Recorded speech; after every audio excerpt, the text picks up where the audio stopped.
Rain fell over the Blackthorn territory on the night Elena Voss was cast out. She stood at the edge of the forest with a small bag in her hand and her arms wrapped around her stomach, as if she could shield the child inside her from the cold and from the cruelty of the world she was leaving behind. Behind her stood 2 guards, silent and unmoving, sent to make sure she crossed the border and never came back. She did not look at them. She looked only at the tall stone house on the hill, where the man she loved stood at a window, watching her go. Killian Draven was the alpha king of the Blackthorn pack, a leader chosen by blood and by strength, feared by rival packs and respected by his own. But that night, he was not a king. He was a man tearing himself apart. The pack council had given him no choice. Peace between the Blackthorn pack and the Ashwood pack depended on his marriage to their alpha's daughter.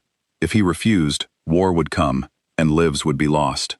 If the council learned that Elena carried his child, they would see her as a threat to that peace, and they would not be gentle about removing her. So Killian made the hardest choice of his life. He told Elena to leave, and he told her never to return. He did not tell her the real reason. He let her believe he did not want her, because it was easier for her to hate him than to know the truth and stay in danger. He watched from that window as she disappeared into the trees, and he told himself it was to protect her, but it broke something inside him that never fully healed. Elena walked for 3 days before she reached the edge of the human world. She was tired, frightened, and utterly alone. She had no pack, no family, and no one to turn to. But she had her child, and she promised herself that whatever came next, she would raise that child with love, even if it meant raising them without a father. 7 months later, in a small rented room above a laundry shop, Elena gave birth to twin boys. She named them Ash and Rhys. From the moment they opened their eyes, she saw traces of their father in them, the same sharp jaw, the same intense gaze that seemed to look right through a person. She loved them fiercely, and she made a quiet vow that she would never let them know pain the way she had known it. The years that followed were not easy. Elena worked long hours as a healer in a small human town, using the skills she had learned in the pack to treat wounds and illnesses no ordinary doctor could explain. She hid her sons' true nature as best she could, teaching them control before they even understood what they were controlling. When Ash accidentally shattered a wooden table at the age of 6 during a moment of anger, she sat both boys down and explained, gently but honestly, that they were different from other children, and that being different meant they had to be careful. The twins grew up strong, close to each other in the way only twins can be, finishing each other's sentences and sensing each other's moods before a word was spoken. They did not know their father's name. Elena never spoke of him, and the boys learned early not to ask, because the question always brought a sadness to their mother's eyes that neither of them wanted to cause. By the time they were 16, Ash and Rhys were no longer ordinary teenagers, if they had ever been. Their strength surpassed anything Elena had seen in shifters twice their age. Their senses were sharp enough to hear a conversation through 2 walls. There are certain things about a bloodline that cannot be hidden forever, and the twins' wolf presence had a weight to it, a kind of quiet authority that made people instinctively step aside for them, even strangers who had no idea what they were. Elena had always feared this day would come. Sooner or later, a bloodline like theirs would draw attention, and attention was dangerous for a family with no pack to protect them. The attack came on an ordinary evening in early autumn. Elena was preparing dinner when she felt it, a prickling awareness at the back of her neck, the kind of feeling that came only when something had gone deeply wrong. Outside, a group of rogue wolves who had caught the twins' scent while passing through town had tracked them back to their home. Rogues without a pack were often desperate, and desperate wolves could be the most dangerous kind, driven by hunger for territory, power, or simply the thrill of a fight they thought they could win. Elena did not hesitate. She placed herself between the rogues and her sons the moment the door was broken down, and she fought with everything she had. Ash and Rhys fought beside her, their instincts sharper than they had ever tested in true combat, but there were 4 attackers, and only 1 trained fighter among the 3 of them. Elena took a wound meant for Rhys, a deep gash across her side that she did not let herself feel until the rogues had finally fled, driven off by the ferocity of 2 young wolves protecting their mother. She did not survive the night. In her final hours, with Ash holding one of her hands and Rhys the other, Elena finally told her sons the truth she had carried alone for 16 years. She told them about the Blackthorn Pack, about the Alpha King who had once loved her, and about the reason she had been sent away. She did not tell them to hate him. She told them only that his blood ran through them, and that if anything ever threatened them again, his protection was the one thing in this world that might keep them safe. She pressed an old silver medallion into Rhys's hand, one bearing the mark of the Blackthorn Pack, the only proof of who their father was. Then she closed her eyes, and she did not open them again. Grief has a way of turning into purpose when there is nowhere else for it to go.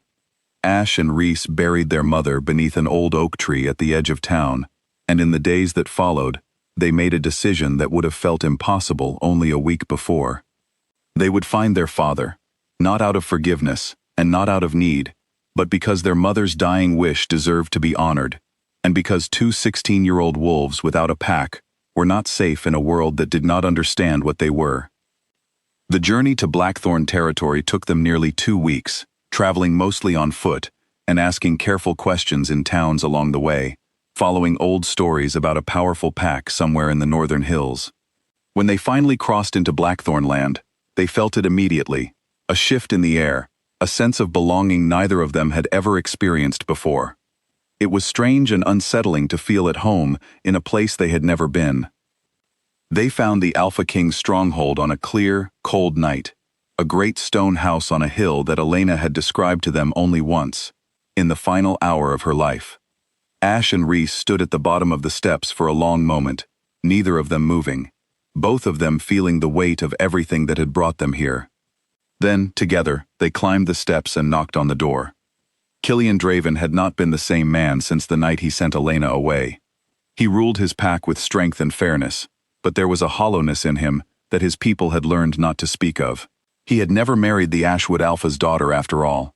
The peace between the packs had been secured through other means in the years that followed, and Killian had quietly refused every match the council proposed afterward. He told himself it was because he was devoted to his duties as Alpha.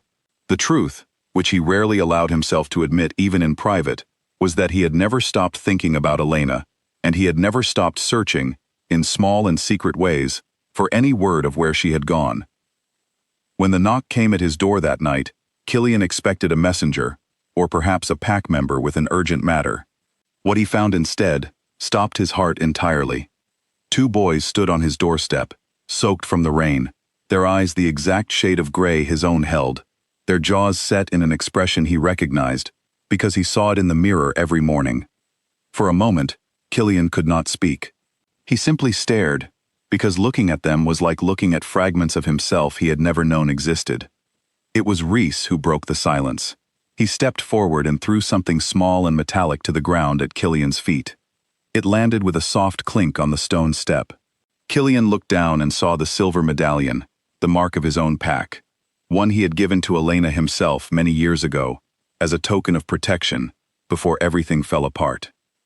"Our mother is dead," Rhys said, his voice steady despite the storm of grief behind it. "She said you'd know what that means." Killian's legs nearly gave out beneath him.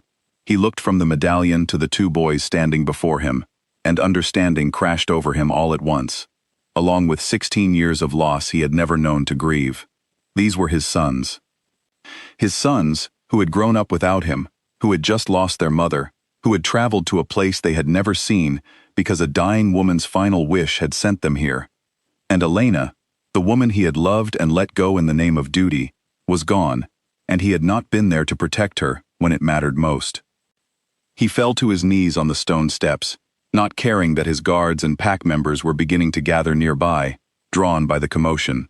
He reached for his sons, and though Ash and Rhys hesitated, torn between grief and anger, and a strange, aching need they hadn't expected to feel, they did not pull away. The days that followed were not simple. There was too much pain, too many years lost, for anything to be fixed overnight. Killian told his sons the full truth, the real reason he had sent their mother away, the council's threats. The choice he believed at the time was the only way to keep her safe. He did not ask for forgiveness. He only asked for the chance to be a father to them now, in whatever way they would allow. Ash, the more guarded of the 2, needed time before he could look at Killian without old anger rising in his chest.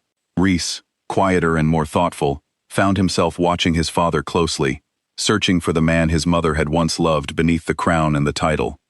Slowly, over the weeks that followed, something began to shift. Killian showed them their mother's old room, kept exactly as it had been the night she left. He told them stories of who Elena was before grief and hardship had shaped her, a woman full of warmth, sharp humor, and quiet strength.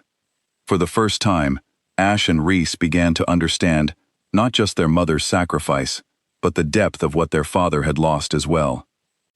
Killian also did not let the matter of the rogue attack rest. He used every resource his pack possessed to track down the wolves responsible for Elena's death, and when they were found, justice was served swiftly and without mercy. It would not bring her back, but it was, in its own way, the last thing he could still do for her. Word spread quickly through Blackthorn territory of the Alpha King's sons, twins whose strength and presence marked them unmistakably as his blood. Some among the pack elders who had once pushed for Elena's banishment now found themselves facing Killian's cold fury, and the old council that had ruled through fear for so long began, slowly, to lose its grip. Killian declared Ash and Rhys his rightful heirs, and though the road ahead would require patience, training, and the healing of old wounds, the pack welcomed the twins with a respect that surprised even them. Months later, on a quiet evening, Killian stood with his sons beside a stone marker he had commissioned in Elena's honor, placed on a hill overlooking the territory she had once been forced to leave. The inscription bore her name and a single line beneath it: "She gave everything, and asked for nothing." Ash placed a hand on the cold stone. Rhys stood beside him, silent, watching the sun set over the hills their mother had never been allowed to call home. "She would have liked it here," Rhys said quietly. Killian nodded, his throat tight. "She always did belong here. I was the one who was too afraid to let her stay." The three of them stood together as the last light faded from the sky, no longer strangers bound only by blood, but a family slowly finding its way back to something whole. There would be more difficult days ahead, more questions, and more healing still to come, but for the first time since that terrible night 16 years ago, Killian Draven allowed himself to believe that some wounds, given enough time and enough love, could finally begin to close. And somewhere in the quiet of the hills, it felt as though Elena was watching, and that at last, she was at peace.